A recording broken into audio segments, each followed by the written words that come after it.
Breaking news రైతు సంక్షేమంపై చర్చకు సిద్ధమని సవాల్ విసిరిన కేటీఆర్ పార్టీ నేతలతో కలిసి ప్రెస్ క్లబ్కు వచ్చారు. సవాల్ విసిరిన సీఎం చర్చకు రాకుండా పారిపోయారని కామెంట్ చేశారు.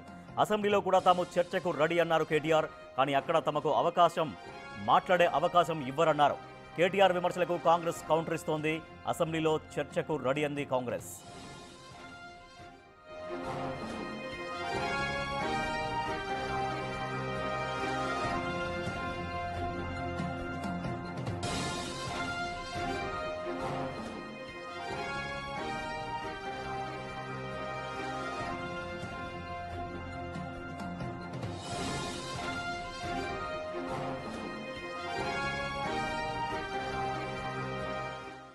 నేను శాసనసభలో హరీష్ రావును నీ యొక్క నియోజకవర్గమైనటువంటి సిద్దిపేట లోపల, కేటీఆర్ నియోజకవర్గమైనటువంటి సిరిసిల్ల లోపల, అదేవిధంగా కేసీఆర్ నియోజకవర్గమైనటువంటి గజ్వేల్ లోపల మీ ప్రభుత్వంలో, మీ బీఆర్ఎస్ ప్రభుత్వంలో మీరు 150, 175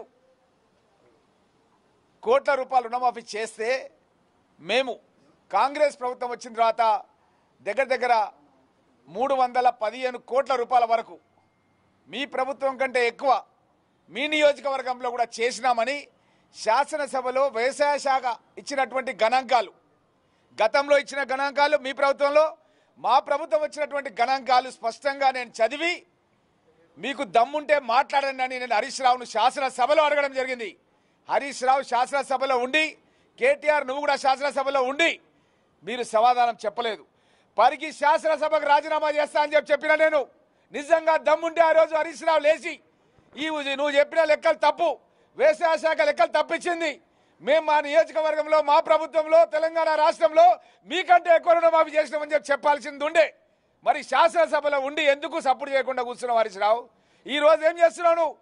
నువ్వు మీ బామ్మర్ది కలిసి ప్రెస్ క్లబ్కి వచ్చి అక్కడ ప్రెస్ మీట్ పెట్టి మన రాష్ట్రానికి సంబంధించినటువంటి ప్రాజెక్టుల సాధన గురించి గౌరవ ముఖ్యమంత్రి రేవంత్ రెడ్డి గారు ఢిల్లీకి వెళ్తే మీరు శాసనసభకు రాకుండా మిమ్మల్ని లెటర్ ఇవ్వమని చెప్పి మేము అడిగినాం. మీరు శాసనసభ ఎప్పుడు పెట్టాలో మీ నాయకుడు, సిఎల్పి నాయకుడు కేసీఆర్తో అడిగి మీరు ఒక లెటర్ ఇవ్వండి. ఎప్పుడు శాసనసభ పెట్టాలో అడగండి, మేం సిద్ధంగా ఉన్నాం. మీరు పెట్టమన్న రోజు శాసనసభ సమావేశాలు పెట్టడానికి కాంగ్రెస్ పక్షాన మేము సిద్ధంగా ఉన్నాం. మీరు శాసనసభ సమావేశాలకు లెటర్ ఇవ్వకుండా మీరు ప్రెస్ క్లబ్ అని, అదని, ఇదని అబద్ధాలు చెప్పే ప్రయత్నం చేస్తున్నారు. ఈరోజు తెలంగాణ రాష్ట్రంలో ఎవరు కూడా మిమ్మల్ని నమ్మే పరిస్థితి లేరు. మేము వ్యవసాయదారులకు రుణమాఫీ చేయడమే కాదు, మీరు గతం లోపల ఏం చేసిరని ఎక్కడికి వెళ్ళినా సరే ఈరోజు ప్రశ్నిస్తున్నారు, చర్చిస్తున్నారు. చారానా చారానా చారానా అని చెప్పి మీరు ఏదైతే రుణమాఫీ చేస్తామని చెప్పిర్రో ఆ రుణమాఫీ కూడా వడ్డీ మాఫీ పథకంగా అయింది. ఆ అసలు చారణ కూడా మీరు ఎగ్గొట్టిర్రు అనే విషయాన్ని తెలంగాణ రాష్ట్ర వ్యాప్తంగా ప్రజలు చర్చిస్తున్నారు. నేను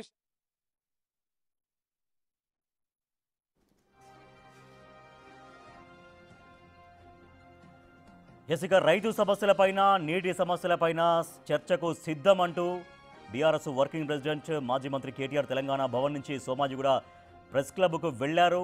అక్కడ చర్చకు రాలేదు, కాంగ్రెస్ నుంచి ఎవరు రాలేదు. ముఖ్యమంత్రి రాకపోయినా కూడా బాధ్యత గల మంత్రి ఎవరు వచ్చినా సరే అంటూ ఆయన చర్చకు సిద్ధమంటూ అక్కడికి వెళ్లారు.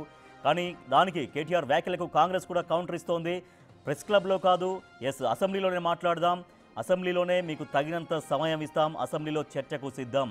అది రైతు సమస్యలపైన కావచ్చు, నీటి సమస్యలపైన కావచ్చు, మరే రకమైన ప్రజా సమస్యలపైన కావచ్చు, అసెంబ్లీలో సంపూర్ణంగా చర్చిద్దాం, ప్రజల సమక్షంలోనే, ప్రజలు చూస్తుండగానే చర్చిద్దామంటూ కాంగ్రెస్ పార్టీ కూడా కౌంటర్ ఇస్తోంది. సో ఇటీవల సీఎం రేవంత్ రెడ్డి ఇచ్చినటువంటి సవాల్కి రియాక్ట్ అవుతూ ప్రెస్ క్లబ్లో చర్చకు సిద్ధమంటూ తెలంగాణ భవన్ నుంచి నేరుగా పార్టీ ముఖ్య నాయకులు అందరితో కలిసి కేటీఆర్ సోమాజిగూడ ప్రెస్ క్లబ్కు చేరుకున్నారు.